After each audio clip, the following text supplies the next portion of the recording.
नमस्कार प्यारे बच्चों, आज हम देखेंगे 8th क्लास का हरियाणा बोर्ड की तरफ से संस्कृत विषय का सेट किया गया सिलेबस, जो आपको इस बार शैक्षिक सत्र 2021-22 में करना है।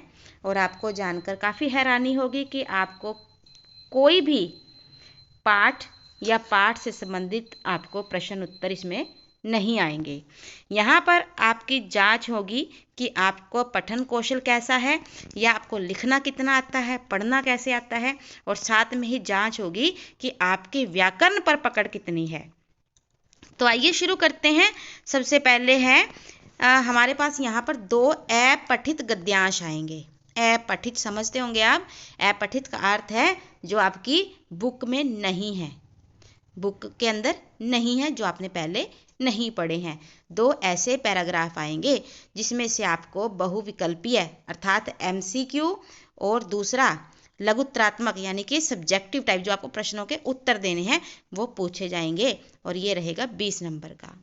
उसके बाद नेक्स्ट है कि आपके पास उचित भाग 2 के अंदर, क्योंकि भाग 1 में सिर्फ 2 पैराग्राफ आएंगे आपके पास, भाग 2 के अंदर आपके पास उचित विकल्प से अनुच्छेद पूर्ति, यानी कि आपको एक अनुच्छेद के अंदर जहां पर आपके पास विकल्प होंगे उसमें से देखकर आपको भरने हैं। बिल्कुल ये वैसा ही होगा जैसे हम खाली स्थान भरते हैं।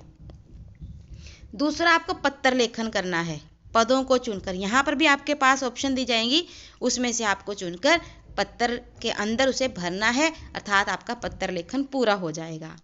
तीसरा है आपको चित्र देखकर वाक्य बनाने हैं। मान लीजिए आपके पास किसी पिकनिक का चित्र है, वहाँ पर आपको जो कुछ भी पेड़ पौधे, बच्चे खेलते या लोगों के जो आना जाना है, वहाँ पर बैठना है, उसको देखकर जो भी आपके मन में भाव आते हैं उसे वाक्यों का रूप देना है।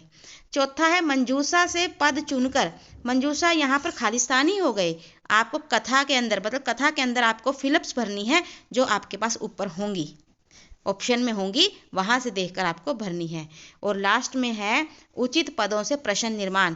प्यारे बच्चों, यहाँ पर आपके पास पद यानी कि छोटे छोटे पार्ट्स दिए जाएंगे और आपने उनसे प्रश्न बनाने हैं, क्वेश्चन बनाने हैं। और ये सब जो है ये आपकी लेखन कला के कौशल की जांच करेगा।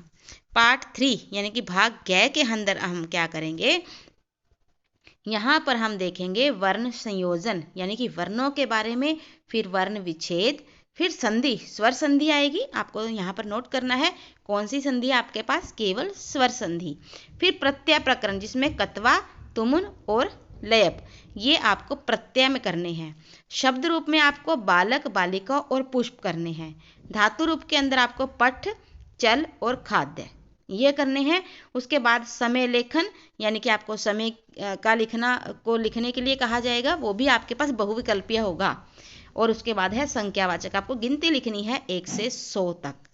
और जो आपका भाग ग है ये पूरा का पूरा ऑब्जेक्टिव टाइप है, अर्थात यहाँ पर आपके जो मार्क्स काउंट होंगे वो ऑब्जेक्टिव टाइप के लिए होंगे 40 नंबर के। फिर उसके बाद लास्ट में जो है वो आपको पेपर में नहीं आएगा। यहाँ पर आपको बताया गया है कि आपकी इंटरनल असेसमेंट है। यहाँ पर 20 नंबर टीचर आपको आपके सारा साल किए गए कार्यों और एकेडमिक और जो भी आपने सेट में मार्क्स लिए हैं उसके आधार पर आपकी रुचि, आपकी अटेंडेंस, आपका प्रोजेक्ट वर्क, आपके सेट के मार्क्स, उसके आधार पर आपको दिए जाएंगे। अब हम समझते हैं पेपर के पैटर्न के मार्क्स डिस्ट्रीब्यूशन को। देखिए आपका पेपर होगा 100 नंबर का, जिसमें से 20 नंबर की हो गई असेसमेंट, 80 नंबर का पेपर आपको आएगा। जो पेपर आपको 80 नंबर का आएगा उसमें से फिर 2 भाग हो जाएंगे, एक 40 और दूसरा भी 40।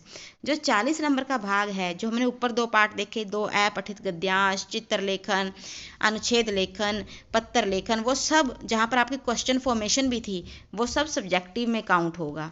और जबकि जो 40 नंबर का पेपर आपके पास ग्रामर में से आएगा वो आपका ऑब्जेक्टिव में काउंट होगा। देखिए ये तो हम मानते हैं कि संस्कृत में बहुत ही टिपिकल और ग्रामेटिकली सारे फॉर्मेशन होती है लैंग्वेज की, लेकिन स्कोरिंग बहुत ज़्यादा है। अगर आप इसको बड़े ध्यान से एकाग्रचित होकर पढ़ें तो मार्क्स आपके होंगे और आप बहुत अच्छा स्कोर कर सकते हैं।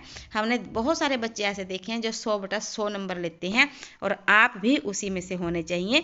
तो बहुत सारी शुभकामनाओं के साथ हम अपनी वीडियो को यहीं पर विराम देते हैं। Thank you so much. Have a nice day. Take care and bye bye.